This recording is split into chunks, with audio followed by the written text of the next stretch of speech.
Oke, jadi kalau misalnya my friends perhatikan beberapa waktu terakhir ini saham-saham perbankan itu, bergeraknya mulai, ganti-gantian ya, tapi menunjukkan performa yang cukup positif ya dari sisi pergerakan harga sahamnya, dan kalau dilihat sepertinya masih punya potensi untuk melanjutkan kenaikan tersebut nih my friends.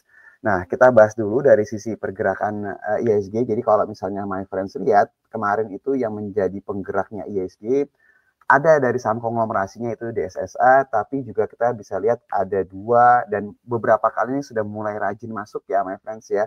Beberapa hari terakhir ini saham-saham perbankan yang ada Bank Mandiri dan juga ada BBRI. Jadi ketika BCA-nya mengalami penurunan kemarin, saham yang lain, big banks yang lain itu menggantikan posisi BCA untuk bisa memberikan kontribusi yang positif terhadap pergerakan IHSG. Nah, pertanyaannya adalah kira-kira saham-saham perbankan ini masih punya potensi melanjutkan pergerakan positif atau tidak sih? Kalau my friends ingat beberapa waktu yang lalu yang membuat saham BCA ini tergolong cukup atraktif dan terus melanjutkan tren positif, salah satunya itu datang dari pernyataan dari sisi manajemen BCA yang mau melakukan buyback ya my friends ya. Kita sudah bahas beberapa waktu yang lalu dan setelah pembahasan tersebut sampai dengan sekarang pergerakannya masih terus ke arah positif nih. Dan kalau misalnya dilihat sejauh ini memang harganya masih di bawah harga maksimum untuk buybacknya si BCA ini sendiri. Nah, pertanyaan berikutnya lagi adalah, kalau dilihat yang lain akan ikut nggak pergerakannya sama seperti si BCA ini? Nah, kalau my friends perhatikan, ada berita tadi, ini sebenarnya beritanya dari kemarin ya my friends ya, bahwa BRI ini kasih bocoran mengenai dividen dan juga dana sebesar 2,5 T buat buyback. Jadi ini mulai ada informasi-informasi yang lebih detail mengenai untuk BRI sendiri untuk akan buyback. Jadi kalau seandainya kita menggunakan narasi ini sama dengan apa yang dilakukan sama BCA, seharusnya kita juga bisa berharap momentum ini bisa juga tertular nih di BRI. Nah, kalau misalnya my friends perhatiin, di sini ada hal yang cukup menarik ya, di mana disebutkan bahwa BRI ini sebenarnya sudah memperoleh persetujuan untuk melakukan pembelian kembali atau buyback saham perusahaan dengan nilai 3 triliun dan dapat dilakukan dalam 12 bulan setelah disetujui. Oke. Terus di sini juga disebutkan bahwa masih tersisa 2,5 triliun untuk melakukan buyback jika dirasa perlu. Tentunya 2,5 T ini dapat kami pakai sesegera mungkin. Ini ungkap dari sisi manajemennya BBRI ini, di mana juga menegaskan bahwa saat ini harga saham BBRI ini sangat undervalued nih.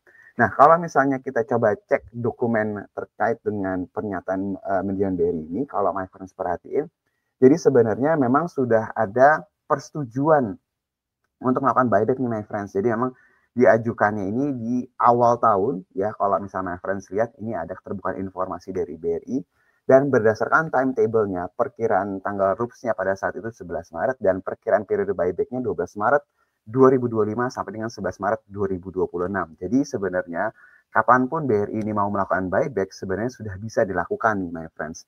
Dan kalau ngelihat dari window-nya atau range dari sisi tanggal periode buyback-nya, my friends bisa lihat bahwa ini dari dari Maret sampai dengan Maret 2026. Jadi kalau kita merunut ke berita di sini dibilang bahwa masih ada sisa 2,5 T, berarti sejak dapat persetujuan BRI itu baru beli sedikit banget ya dari dana yang memang dipersiapkan gitu loh. Dan kalau seandainya sisa dananya itu mau digunakan nih my friends, harusnya kita bisa melihat bahwa bottoming untuk si BBRI ini sudah mulai terlihat ya, karena kalau terjadi penurunan harusnya dana buyback ini siap untuk bisa menjaga tanda kutip si BRI ini, karena dari sisi manajemen udah bilang juga bahwa ini undervalue banget nih sahamnya.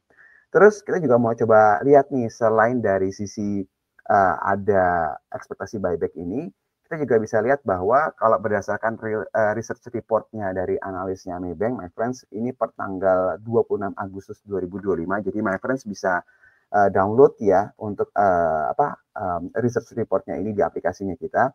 Nah, my friends bisa lihat nih kalau di bagian bawah sini saya akan coba lihat dari sisi potensi dividen yield-nya untuk tahun 2025 di harga waktu report ini dirilis itu 4.170, harusnya udah berada di kisaran sekitar 6,7, jadi 6 sampai 7%-an nih my friends dividen yield-nya. Dengan harga sekarang kan justru di bawah ya harga rilis ketika kita rilis reportnya ini my friends, sekarang harga 3.900-an. Jadi sebenarnya di harga saat ini BBR ini punya potensi dapat dividen juga, dan harganya pun juga harusnya sudah mulai agak ketahan karena memang narasi mengenai buyback ini sudah mulai digulirkan lagi nih my friends. Jadi kalau yang bertanya-tanya masalah big banks, BCA udah naik, yang lainnya masih punya potensi nggak melanjutkan, seharusnya dengan ada narasi ini untuk saham-saham big banks ini kita bisa ekspektasi ya saat ini momentum positifnya harusnya bisa berlanjut nih my friends. Jadi yang punya big banks seperti BRI seharusnya bisa lebih tersenyum ya sekarang dibandingkan beberapa bulan yang lalu. Nah ini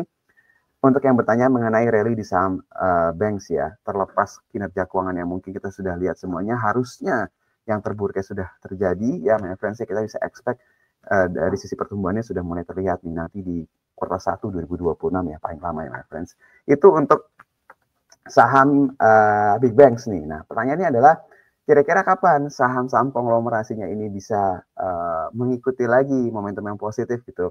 Jadi kalau my friends perhatiin, momentum di saham-saham konglomerasi itu tanda kutip hilang sejak berita yang tersirkulasi terkait dengan perubahan free float-nya MSCI ini my friends. Jadi semenjak berita itu digulirkan, ada satu hal yang cukup menarik yang kalau kita perhatikan yang terjadi di bursa, nggak hanya dari sisi pergerakan ISG-nya aja ya, tapi dari sisi nilai transaksi nih my friends. Jadi kalau my friends ingat waktu berita mengenai free float-nya MSCI ini banyak diberitakan di media-media, waktu IHSG-nya turun secara signifikan dan akhirnya rebound lagi, nilai transaksi pada hari tersebut hanya sekitar 29,6 triliun nih my friends. Nah, besoknya H+1 itu hanya 19,8, jadi drop signifikan. Jadi kalau kita lihat ya impact dari berita tersebut ini pengaruhnya besar banget nih ke nilai transaksi karena memang banyak banget saham-saham konglomerasinya ini seperti menunggu gitu ya kalau my friends perhatiin. Dan kemarin kalau kita coba cek lagi sudah mulai berangsur-angsur pulih nilai transaksinya tapi masih di kisaran 21,7 triliun nih my friends. Jadi kalau ditanya ini apa sih yang membuat saham-saham konglomerasinya ini mungkin belum mengalami kenaikan lagi atau mungkin masih nilai transaksinya belum terlalu besar ya, karena kalau my friends perhatiin beberapa waktu terakhir ini nilai transaksi yang besar itu sangat besar sekali ditopang dari saham-saham konglomerasi my friends. Nah jawabannya sebenarnya itu adalah di minggu depan seharusnya my friends. Kenapa? Karena tanggal 5 itu adalah announcement untuk konstituen MSCI atau hasil rebalancing untuk periode di bulan November. Jadi kalau nanti misalnya menjelang tanggal tersebut ya seharusnya ekspektasinya likuiditasnya ini sudah mulai berangsur-angsur membaik nih secara likuiditasnya dulu ya my friends. Kenapa?